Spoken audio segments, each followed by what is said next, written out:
I was standing near the cupcake booth, laughing at something my son said when I felt a sudden grip around my waist.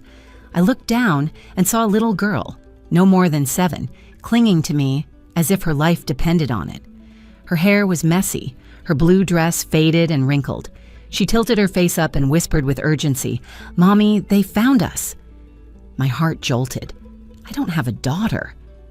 Before I could form a single word, a tall man with an intense expression pushed through the crowd, his eyes locked on me like I was prey. He jabbed his finger in my direction and shouted, "That's her!" The noise around us dimmed as parents turned their heads. I caught snippets of their whispers, fragments of suspicion and judgment. In the corner of my vision, someone rushed to the schoolyard gate and slammed it shut with a clang. The air felt heavier, as though the cheerful music from the carousel had been swallowed by a storm. My instincts screamed that something was wrong, but before I could move, I felt the girl's small hand slip something into my coat pocket. It crinkled under my palm, and in that moment I knew my day at the school fair was about to spiral into something I could never have imagined. The day had started with nothing more than a sense of relief that the week was finally over. The sun was warm but not harsh, the kind of late September light that makes everything look sharper, more alive. I had taken the afternoon off from my part-time job at the art center so I could help Ethan set up for the school fair. He had been talking about it for weeks, bragging about how his class's cupcake decorating booth would beat everyone else's hands down. We walked together from the parking lot toward the schoolyard, his small hand swinging in mine. Ethan, at 9, was the kind of boy who never met a stranger. His sandy hair stuck out in a few stubborn tufts, and his eyes had that constant spark that reminded me of how curious and fearless children could be before the world gave them reasons not to be. The fairgrounds were alive with motion and color. Long strings of paper lanterns swayed gently overhead. The smell of buttery popcorn mixed with sweet cotton candy drifted through the air. Kids darted between booths, their faces painted with rainbows and tigers. The carousel music was bright, each note tumbling into the next, underscoring the chatter and laughter all around. I carried a box of cupcakes I had baked that morning, each one carefully topped with swirls of frosting and a sprinkle of colored sugar.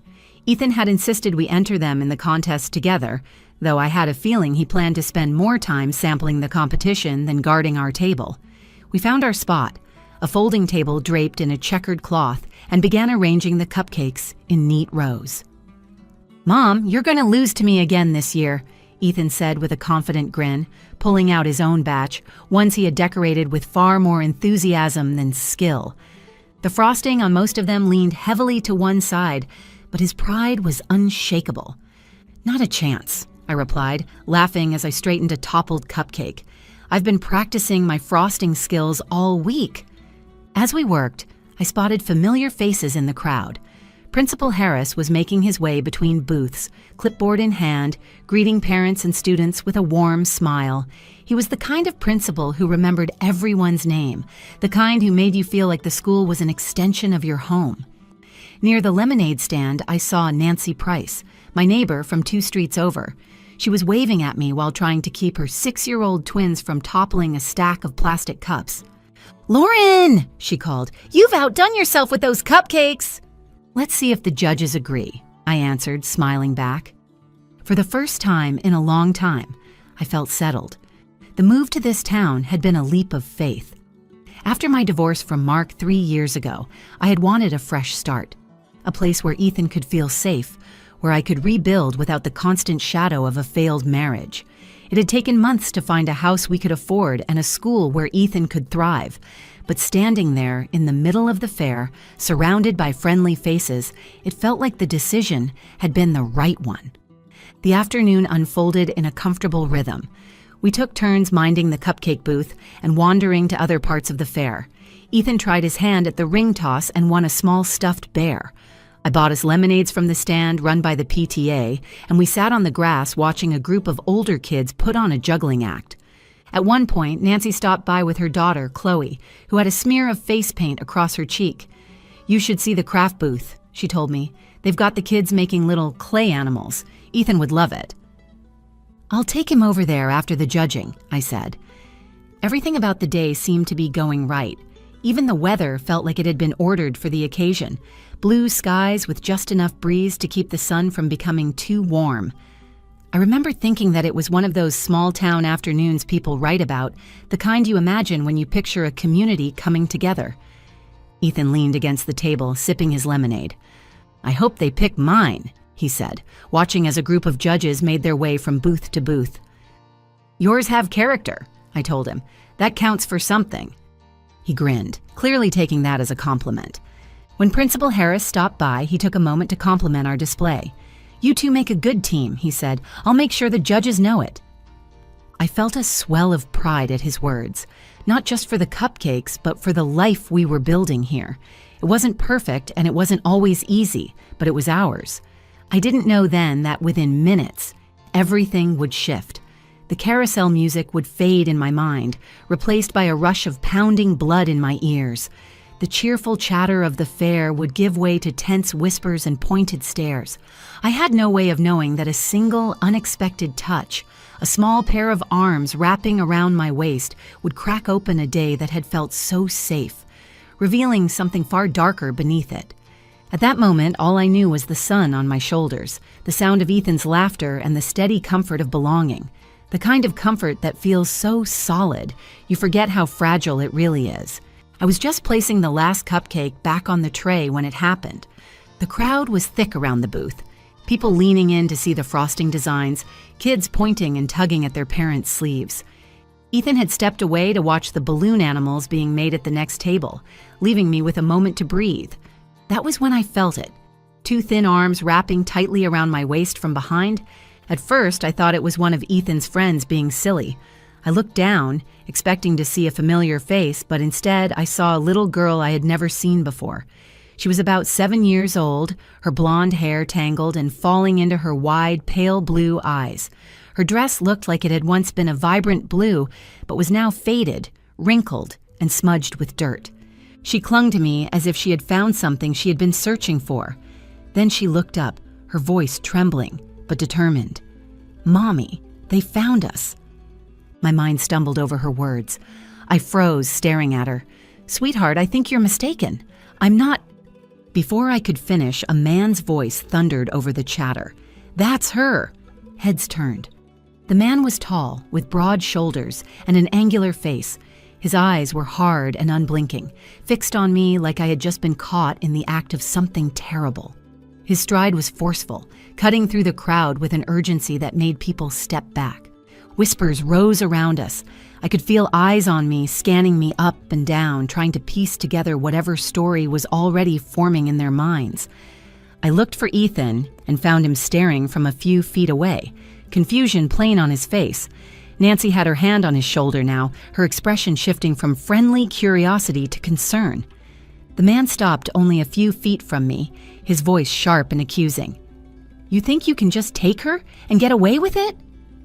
I tightened my hands on the little girl's shoulders, more to keep her steady than to hold her. "I don't know this child," I said firmly, my voice louder than I expected. "She's my niece," the man snapped, his eyes flicking to the people around us. "She's been missing for weeks, and now here you are trying to sneak her out of here." Gasps rippled through the crowd. A woman near the cotton candy stand whispered something to her friend. Two men standing near the entrance moved to block it, their arms crossed like sentries. The girl clung tighter to me, pressing her face into my side. That was when I felt the faint crinkle against my hip. My right hand slid into my coat pocket, and my fingers brushed against paper. I eased it out, my body shielding the movement from the man's line of sight. It was a small, folded note in messy handwriting. I opened it just enough to read the words scrawled inside. "Please don't let him take me." My stomach dropped. The sounds of the fair seemed to fade into the background. My first instinct was to look at the girl, to see if there was fear in her eyes that matched the urgency of the note. There was. She looked like a child who had run out of safe places to run. I took a steadying breath and looked at the man. "If this is your niece, we can let the principal handle it. I'm not handing her over to you without proof." The man's jaw tightened. "I don't need to prove anything to you." He stepped closer, his voice lowering so only I could hear. "You have no idea who you're dealing with." Nancy took a small step forward. "Lauren, maybe we should get Principal Harris over here." "Yes," I said quickly, my voice steady. "And call the police while you're at it." The man's eyes narrowed, his lips curling into something between a smirk and a snarl. "You're making a big mistake." I kept my gaze locked on him while my mind raced. My instincts screamed at me to protect the girl, even though my rational brain was scrambling for answers. If he truly was her relative, why had she given me that note? Why was she holding on to me like she was afraid I might let go? Principal Harris arrived, moving quickly, his brow furrowed. "What's going on here?" The man spoke first, his voice loud enough for everyone nearby to hear. "This woman has my niece. She's been missing for weeks. I've been searching everywhere, and I find her here at this school fair." "That's not true," I said, cutting in. "This girl came to me on her own. She told me something very different from what he's claiming." The principal's eyes moved between us, clearly uncertain. "Let's all stay calm. I'll get the office to call the police right now." "Good," I said, keeping my tone firm but not aggressive. I wanted every parent watching to know I wasn't afraid of the truth coming out. The man stepped back, but only slightly, his eyes never leaving me. The girl's fingers dug into my coat as if she thought he might try to pull her away. Around us, the fair had shifted. The carousel music played on, but fewer children were laughing now. Parents pulled their kids closer. The air, once filled with the easy warmth of a community gathering, had tightened into something tense and watchful. In that moment, I knew that whatever this was, it was more dangerous than it looked. And now, I was in the middle of it. The moment Principal Harris stepped away to instruct the office to call the police, I knew the situation could spin out of control at any second. The man was still close enough to grab the girl, his posture tense and his jaw set. The child's grip on my coat hadn't loosened once. She was trembling, but not from the cool air. Her fear was something deeper, more primal, like she knew what would happen if she ended up in his hands again. I crouched slightly so I was closer to her height. "What's your name?" I asked gently. "Lily," she whispered, barely loud enough for me to hear. "Lily, you're safe right now. Stay close to me." Her small nod was almost imperceptible, but it was enough to make my resolve harden. The man stepped forward again. "You're scaring her. Hand her over and we can end this right here." "I'm not handing her over to anyone until the police get here," I said, keeping my voice calm but firm. "If you're telling the truth, you'll have nothing to worry about." His eyes darkened. "You think I'm going to stand here while you make me look like a criminal?" "You're doing that all on your own," I replied, my tone steady even though my pulse was racing. The crowd around us had thickened. Some people looked uneasy, glancing between me and the man like they were unsure who to believe. Nancy was still with Ethan, holding his shoulder, her eyes fixed on the scene like she was ready to intervene if needed. Principal Harris returned, speaking quickly. "The police are on their way. They said to keep everyone in sight until they arrive." The man let out a sharp laugh. "So now we're detaining people at a school fair?" "It's to make sure the child is safe," Harris said evenly. "Let's all just take a step back." But the man didn't move back. His hand twitched at his side, and I instinctively shifted so my body was between him and Lily. My mind was racing through every possible outcome. If he tried to grab her, would anyone stop him in time? Would the police arrive before things escalated? I felt the folded note in my pocket again, the paper edges digging into my palm. It was a silent reminder that this was no misunderstanding. The girl had sought me out for a reason. That note was a plea, and I was the only one in a position to answer it. I glanced at Nancy. "Take Ethan inside the school and stay with him," I said. My voice left no room for debate. "Lauren, now." She nodded quickly, ushering Ethan toward the school building. He looked over his shoulder, worry etched into his small face, but he didn't protest. The man watched them go, then fixed his attention back on me. "You don't want to make an enemy out of me." "I don't care about you," I said flatly. "I care about her." His lip curled, but before he could speak again, Lily's voice broke through. "He's not my uncle." The words were so quiet they might have been missed if the crowd hadn't fallen into complete silence. "What did you say?" Principal Harris asked gently. Lily's voice shook, but she kept her eyes on me. "He told me to call him that. He said if I didn't, he'd hurt me. I just want to go home." The man's face twisted. She's confused. She's been through a lot. She doesn't know what she's saying. But the way his voice cracked under the weight of those words told me everything I needed to know. I straightened, meeting his gaze without flinching. You should stop talking. Anything you say now will be repeated to the police. Who do you think they'll believe? He challenged. Some random woman at a school fair, or me, the man who's been looking for her? Looking for her? I repeated, my voice sharpening. Or keeping her somewhere she couldn't leave? A murmur went through the crowd. The shift was palpable. People who had been unsure a few minutes ago were now leaning away from him, their eyes hard. I took a slow breath, forcing myself to stay composed. We'll let the police decide. Until then, she stays with me. Principal Harris moved closer to me, making it clear I wasn't alone in that decision. Sir, I'm going to ask you to wait over there. He gestured toward the edge of the fair. The man didn't move right away, his jaw working like he was chewing on words he didn't dare say aloud. Finally, with a short, sharp breath, he stepped back, but his eyes never left Lily. I could still feel her trembling against me. I bent down just enough to whisper, "You're doing great. Just a little longer and the police will be here." She clung tighter, her small hands gripping the fabric of my coat like it was the only thing keeping her upright. The minutes between that moment and the sound of approaching sirens felt like hours. My heart didn't slow once, and I knew there was no turning back from the choice I'd made. I had stepped between a terrified child and a man who clearly wasn't what he claimed to be. Whatever happened next, I would see this through until she was safe. The first wail of sirens reached us before the police cars came into view. The sound cut through the tension like a blade. Every head turned toward the school entrance, and the man's posture shifted from aggressive to guarded. His jaw flexed, and his eyes darted between me, Lily, and the crowd. 2 patrol cars rolled up, lights flashing in steady rhythm. The officers stepped out with a controlled urgency, their presence commanding immediate attention. One of them, a tall man with a calm but focused expression, approached. His badge read Officer Daniels, and his partner, Officer Morales, followed close behind. "Is someone going to tell me what's going on?" Daniels asked, his tone level but firm. The man wasted no time. "That's my niece. She's been missing for weeks. I found her here, and this woman is trying to keep her from me."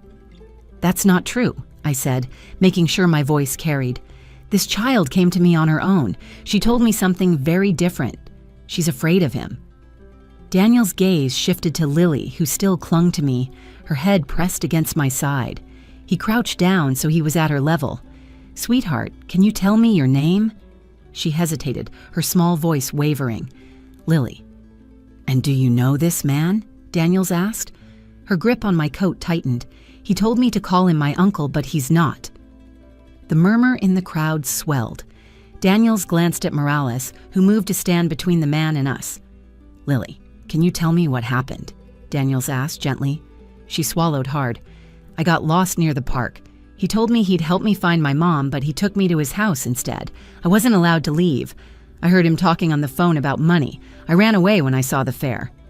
Daniel's expression hardened. He stood, turning to Morales. "Get him in cuffs." The man's eyes went wide. "This is a mistake. She's lying." Morales stepped forward, gripping his arm. "You can explain it downtown." The man tried to pull back, his voice rising. "You have no proof. She's a kid. She doesn't know what she's saying." Daniels reached into his pocket and pulled out a small notebook. "We have her statement, and we're going to confirm it. You can do the explaining after you're booked." As Morales secured the cuffs, the man's tone shifted from defiance to desperation. "You don't understand. I was helping her." Lily's voice cut through him. "You locked me in." That single sentence stopped him cold. The crowd, now silent, watched as Morales led him toward the patrol car. He didn't resist further, but his glare never left me. Once he was in the car, Daniels turned back to Lily. "Do you know where your mom is?" She nodded. "In the next town. She's been looking for me." Daniels spoke into his radio, giving a brief description of the situation and requesting contact with the authorities in Lily's hometown. Then he looked at me. "You did the right thing, ma'am. If you hadn't kept her with you, this could have ended very differently." The words sank in, but I was still holding on to a thread of adrenaline that kept my hands from shaking. I looked down at Lily. "You're safe now. We're going to get you back to your mom." Her eyes filled with tears. She let go of my coat just long enough to wipe her face, then took my hand again as if letting go too soon might make all of this disappear. It wasn't long before another patrol car arrived. This one brought a woman whose face carried exhaustion and hope in equal measure. She stepped out before the car had even fully stopped, her eyes locked on Lily. "Lily!" Her voice cracked as she called her daughter's name. Lily broke into a run, and the woman dropped to her knees, catching her in an embrace so tight it seemed like she might never let go. Both of them were crying openly, the kind of crying that comes from a place of both pain and relief. I stayed back, giving them space. The crowd began to disperse, the fair's noise slowly returning, though the weight of what had happened still lingered in the air. Daniel spoke to the woman briefly, confirming details and explaining that the man was being taken in for questioning on multiple charges. She nodded, her hand never leaving the back of her daughter's head. When she finally approached me, her eyes glistened with gratitude. "Thank you," she said, her voice shaking. "I don't know how to repay you." "You don't have to," I said. "I'm just glad she's safe." She glanced down at Lily, who was still holding my hand. "She must have known you'd help her." I looked at Lily and she gave me a small, tired smile. "I knew you wouldn't let him take me," she said softly. Daniels walked back over. "We'll handle the rest from here. We'll need your statement later, but you can go home now if you want." I nodded, though I knew I wouldn't be leaving just yet. Ethan came running over from the school building, Nancy close behind. His eyes were wide. "Mom, what happened? Is she okay?" "She's okay," I said, resting my hand on his shoulder. "She's going home to her mom." Ethan looked at Lily and gave her a small wave. She waved back. As the patrol cars pulled away, the fair's music seemed louder than before, almost jarring after the tension of the past half hour. But beneath that sound, I felt a quiet certainty settle over me. Today could have ended in tragedy. Instead, it ended with a mother holding her daughter again. And that was worth every second of fear I had faced. After the patrol cars left and the crowd thinned, I finally felt my body begin to register the weight of what had happened. My hands tingled, my heartbeat still quickened with every breath, and my legs felt heavier than they had all day. I sat down on the edge of the cupcake booth table, letting the warmth of the afternoon sun soak into my skin while I tried to process it all. Ethan stood beside me, watching the space where the police cars had been moments ago. "Mom, you weren't scared, right?" he asked. "I was," I admitted. "But sometimes doing the right thing is scarier than staying quiet, and sometimes you can't stay quiet." He nodded, his small brow furrowed as he thought about my words. Nancy squeezed my shoulder. "You handled it better than anyone could have. I don't think I'll ever forget what I saw today." The fair continued, but for me it felt different now.